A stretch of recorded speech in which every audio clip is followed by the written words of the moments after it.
Welcome to Arghya cooking channel.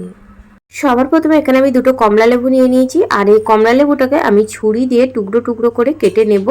এটা যত ছোট্ট টুকরো করে ছাড়িয়ে নিতে পারবেন, লেবু থেকে রসটা খুব সহজে বের করে নিতে হবে। এইভাবে আমি সব কটা টুকরো করে নিয়েছি। এখানে একটা বাটি নিয়েছি, বাটির মধ্যে আমি এইভাবে চেপে চেপে কমলা লেবুর রসগুলো খুব ভালো করে বার করে নেব। এখানে একটা বাটিতে বার করে নিয়ে 2 কাপ দুধ আর 4 চা চামচ চিনি দিয়ে গ্যাসটা অন করে দুধটা আর চিনিটা খুব ভালো করে এখানে আমি নাড়াচাড়া করে মেল্ট করে নেব। যতক্ষণ না একটা ঘনত্বের পর্যায়ে আসছে ততক্ষণ এটাকে নাড়াচাড়া করে মেল্ট করে নিতে হবে। এই সময় গ্যাসের ফ্লেমটা মিডিয়াম টু হাই ফ্লেমে রাখতে হবে। এইভাবে অনবরত নাড়াচাড়া করতে হবে। ঠিক 10 মিনিট পর আমি দেখাচ্ছি, দেখুন অনেকটাই দুধটা কমে এসছে আর ঘনত্বটা এসে গেছে।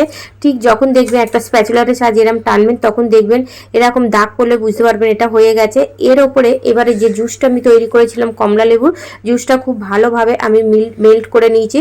এখানে একটা বাটি নিয়েছি, হুইপিং ক্রিম নিয়েছি এখানে আমি 250 ml নিয়ে এই বাটির মধ্যে আমি সমস্ত ক্রিমটা নিয়ে নিয়েছি। আর এটাকে আমি একটু ব্লেন্ড করে নেব। দেখুন একবার আমি একটু 2 মিনিটের মতন ব্লেন্ড করে নিলাম।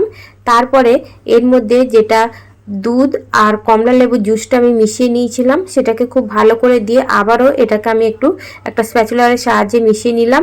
আর এখানে আমি অরেঞ্জ এসেন্স দিলাম, দিয়ে খুব ভালো করে এটাকে আমি নাড়াচাড়া করে নিলাম।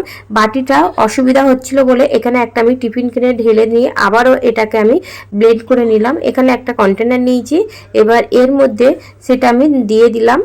দেখুন কালারটা কতটা সুন্দর এসছে। এবার চাপা দিয়ে 8 থেকে 10 ঘন্টা ডিপ ফ্রিজে রেখে দেব। 8 থেকে 10 ঘন্টা পর আমি এটা বার করে নিয়েছি। দেখুন কতটা সুন্দর জমেছে। আর এখানে একটা আইসক্রিম কাটার নিয়ে নিয়েছি, আইসক্রিম কাটার দিয়ে আইসক্রিমটাকে আমি কেটে নিচ্ছি। দেখুন কত সুন্দর উঠেছে। এখানে একটা বাটির মধ্যে আমি আইসক্রিমগুলো রেখে দেব।